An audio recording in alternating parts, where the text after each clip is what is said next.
Baik, Bang Syaganda, silakan tanggapi. Ya, jadi gini, saya kan cuma bilang bahwa dalam tata negara yang normal, ya, yang di seluruh dunia universitas akademis mengkaji, itu cuma dikenal state and society. Jadi society-nya itu bukan relawan gitu, tapi adalah kelompok-kelompok sosial ya yang bertanggung jawab dalam memberdayakan masyarakatnya. Perempuan misalkan, kelompok perempuan, kelompok lingkungan hidup, kelompok petani, kelompok apa seperti itu. Jadi relawan tuh nggak kurang dikenal. Biasa relawan itu ya di seluruh dunia dia relawan itu untuk sampai mengantarkan calonnya itu jadi presiden. Selesai itu ya selesai kan gitu. Nah itu yang saya tahu nih tiba-tiba kan sekarang panjang terus. Nah kedua itu Jokowi ini kan presiden Republik Indonesia.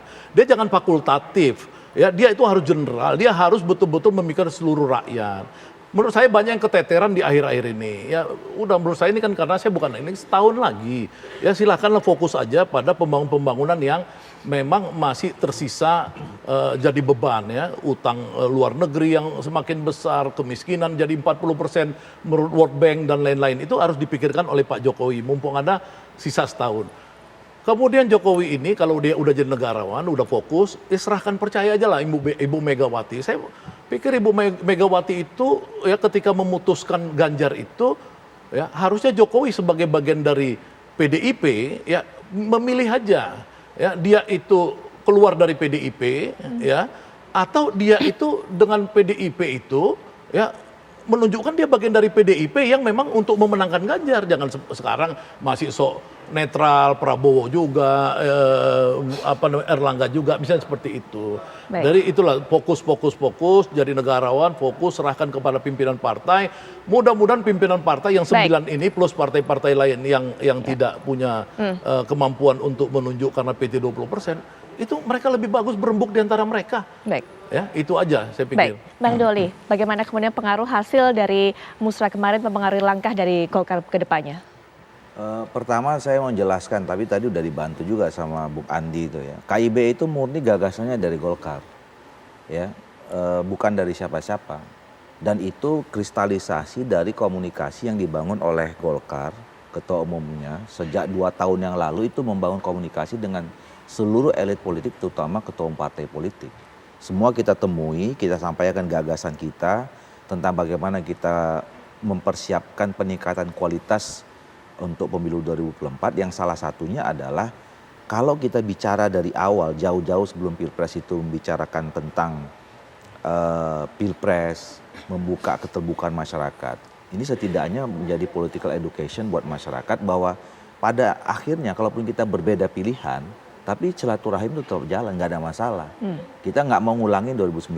Nah yang kedua, kalau kita dari awal juga membicarakan antara politik tentang konsepsi negara Indonesia ke depan 5 tahun, ini kan jauh lebih matang sebenarnya. Jadi nggak ada urusan dengan pesanan siapa. Ini murni karena saya dari Golkar, gitu. Saya tahu persis itu proses pembentukannya bagaimana, dan kemudian disambut waktu itu oleh Pak Suharto Mono Arfa dan Zulkifli Hasan. Gitu. Jadi itu nggak ada urusannya dengan siapa-siapa gitu. KIB itu murni dari kita dan kemudian direspon oleh kita tawarin sama waktu itu sama semua partai politik. Baik. Nah yang nyangkut 2. Nah balik ke pertanyaan tadi bahwa ya KIB itu adalah bagian dari proses kita bagaimana menjadi bagian untuk mengimplementasikan keputusan kita terhadap Pak Erlangga sebagai capres. Itu juga salah satu bagiannya gitu. Nah jadi dan sampai sekarang kami terus membangun komunikasi dengan partai politik manapun ya di dalam dinamika yang sangat dinamis seperti ini. Kami terus melakukan komunikasi politik yang makin intensif.